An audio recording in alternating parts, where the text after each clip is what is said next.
Hey everyone, welcome. Today's topic's on depression, and I wanted to just talk on this topic because of especially the pandemic, but a lot of life changes, a lot of loss, a lot of different things, a lot of experiences that have caused us all to feel depressed. And before I even get further, I just want to define the understanding, a simplified understanding of what is depression.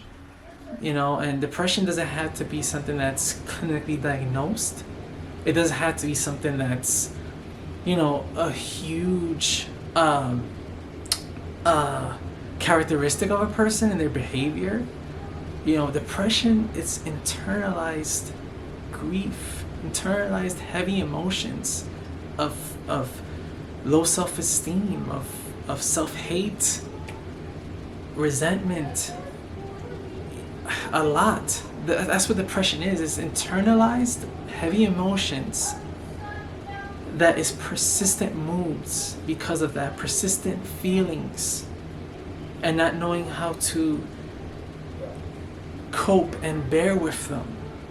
So a lot of times we don't think we're capable ourselves of managing depression because you can't be cured of it and just it doesn't exist no more.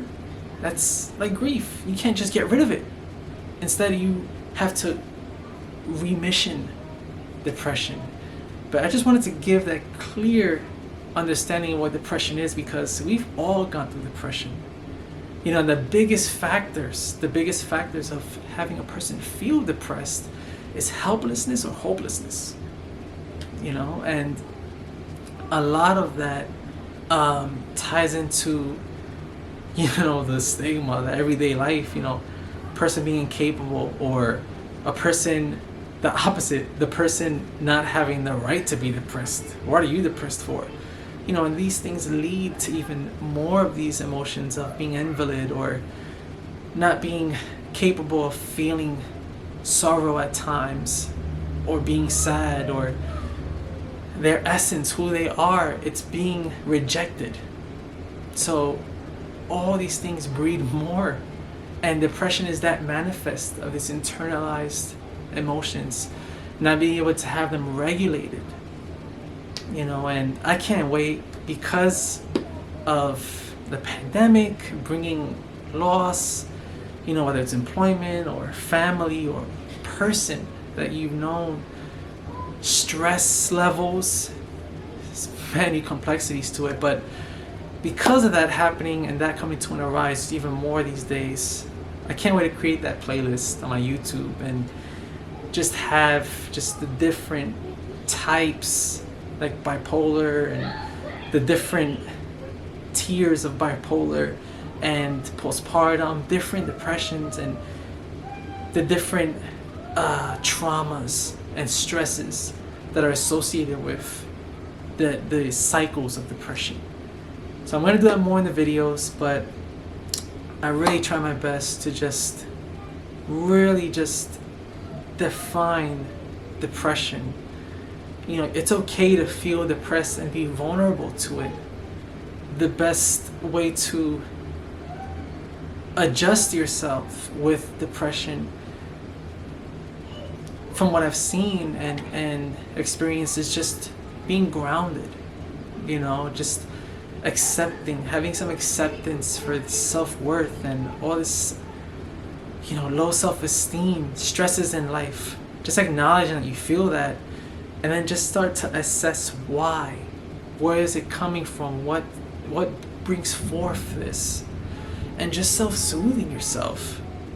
Once you come across this understanding of yourself, self-soothing is so important if you're just in a manic episode of depression. Just taking care of yourself, that brings forth the self-love and the warmth, and that self-esteem, the higher self-esteem. And remember, like I said earlier, it's not permanent. Depression might strike again, but just knowing the cues to it and understanding that it's okay. Don't let that critic just bash you down to make you more depressed and make you feel like you're just helpless. Instead, just recognize the cues, and find ways to just cope with it. So I'm gonna speak more on it because I know the video will go a long way, get more deeper, but I'm gonna have a lot more uploads, create a playlist, and I did have questions from my viewers that came across my videos through YouTube and not my social media. If you go to my channel and want to get in touch with me, if you go to my channel, there's different tabs like home, videos. At the about tab, I have my Facebook and Instagram hyperlinks there. So you're gonna see the words there. You click on each, it'll send you right to my social media, and there I post alerts of my videos, but I also post stories and posts that are fun, but also insightful, that could help you feel uplifted. That's the goal. The goal is just to conquer life, and break patterns. So feel free to leave a like and follow to my pages. And also on my social media, my Facebook, Instagram, and YouTube, I have my email there. You can email me if you watch these videos and you want to just discuss the topic further, sharing your experience to gain insight, or if you want to have any questions, you want to ask, excuse my English, or if you want to schedule a breathwork meditation session as well. I offer that. I'm certified in breathwork meditation, and there I incorporate mindfulness, and I also incorporate, self-love, high self-esteem. It's from a Hawaiian religious practice, Ho'oponopono. It's different ways of saying it. I incorporate that in my breathwork sessions as well. It's trained that way. So if you're interested in those things, you can find my email there. Like and subscribe, but importantly, share this video. If you know someone struggling with depression, share my channel, because like I said, I'm gonna upload further topic of depression. So it's so vast and it's hard to fit everything into one video. So take care. Speaking on depression, be kind to yourself, love yourself, be safe. I send you my love, and thank you.